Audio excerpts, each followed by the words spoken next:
How will this Singapore terminal integrate with the rest of Stolt's activities in Asia? I understand you have some investments in China. So how would you bring that into play then? If you look at logistics as though it were a puzzle, this is what we consider one of the crucial pieces that we were missing in the supply chain into Asia. We believe very strongly that the overriding growth in the Asian market will come from supply out of the Middle Eastern market. Feedstocks, everybody knows, are the lowest there.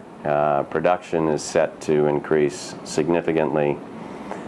And the metaphor would be there's a fire hose that's pointed from the Middle East at Asia. And out of that fire hose comes a huge amount of production. And that production needs to be captured. It cannot go directly to the end user. So there's a requirement for storage in key distribution areas along the way to be able to accommodate that rapid growth and that huge amount of trade.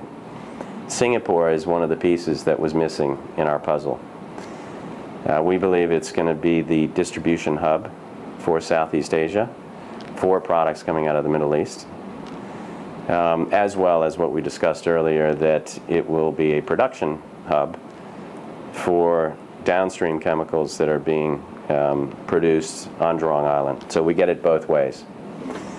Out of Singapore, the distribution, of course, would go through our marine assets, both the ships on the regional trade, as well as our tank containers.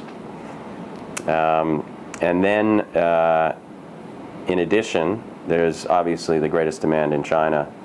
So products would flow from Singapore into China, where we are also building two very large distribution hubs. One is in Ningbo on Daxia Island, and the other is in Tianjin in the north, in an area called Lingang. When are those coming on stream? Daxia Island is coming on stream third quarter of '09, and Lingang is coming on stream August 1st. The first phase will be commissioned this year. So now you have, looking out, 3 large terminals in Asia, new ones coming up in the next 2 to 3 years. Correct. Very good. Tell us about your vessel fleets. What are they used for at the moment, and how many are applying this region? We have a variety of different fleets. The main fleet is our deep sea fleet, which is run as a pool. We have other owners who contribute tonnage, but we have the majority of the tonnage in that pool. And that's roughly 75 ships. And these are the large intercontinental parcel tankers. All chemicals. All chemicals. And gases. And chemical gases, yes. Gases. And the distinction with this fleet is that we are focused on multi-grade carriage of chemical products. And that is what Stolt-Nielsen was founded on, the parcel tanker concept, meaning that we can put many different products on the same ship for the same or different customers and discharge in many different ports. And that gives the inventory management value to the customer. They don't have to ship large lots with heavy carrying costs. We can distribute exactly what's needed in each and every market. So that's the main fleet, and that operates globally. Then we have regional fleets. Regional fleet in Europe, regional fleet in the Americas, and of course a regional fleet here in Asia. The regional fleet are smaller ships. Those are for both access to smaller ports and markets, as well as they're a much quicker distribution vehicle, so their turnaround time is much quicker. And that we have in this region 15 ships operating.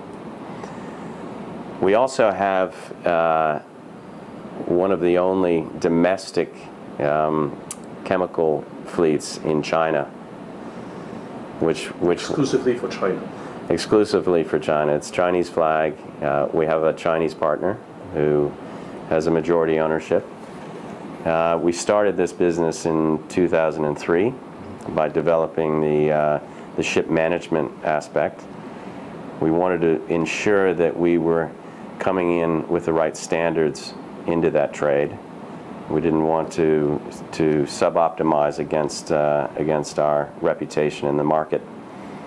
And this was somewhat unique in that there was never any allowance for foreign ownership within the cabotage trade in China.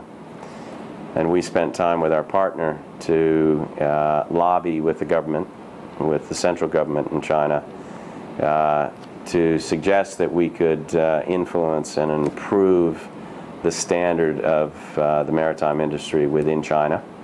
They were very, very supportive of that, and they allowed some licenses to be issued.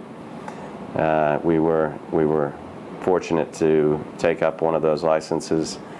We're now operating 8 ships in the coastal trade for chemicals only. And it's an extension of our footprint, and this is the important point. Our customers globally expect that Stolt-Nielsen will undertake the challenges in difficult markets and to replicate the standards that they expect from us globally. So that's quite an undertaking because, as we all know, the market there is somewhat challenging. But I think the proof is there. We have the market share that we had envisaged. We've, I think, set the bar for the rest of the maritime industry in China. And this allows for us to complete the distribution model from deep sea through the storage terminals into the regional fleets, into another storage terminal, and then distributed domestically into the local market. Into the local market. Right. So that's the puzzle. That's the logistics puzzle. Does your reach extend to land vehicles? Do you go that far? It does. It does. So it does. So the tanker story isn't the end. The tanker story is not the end, and I'm glad you brought that up. We also have a domestic business in China, and I'll use that as an example. I think it's most pertinent to this interview, whereby we use our tank containers with a local trucking company as a distribution method within the hinterland of China. So whilst the ships discharge into a storage terminal land-based in China, the tank container acts as a truck, but a high quality, something that's maybe differentiated in the market in China, vehicle to be able to do the distribution to the very end user on a very small volume basis. And this model we intend to employ in other emerging markets where there is not a fully developed high-level standard trucking distribution. We intend, in fact, also to use this model in Jurong Island with our partner PTC, who we're involved with on the trucking side.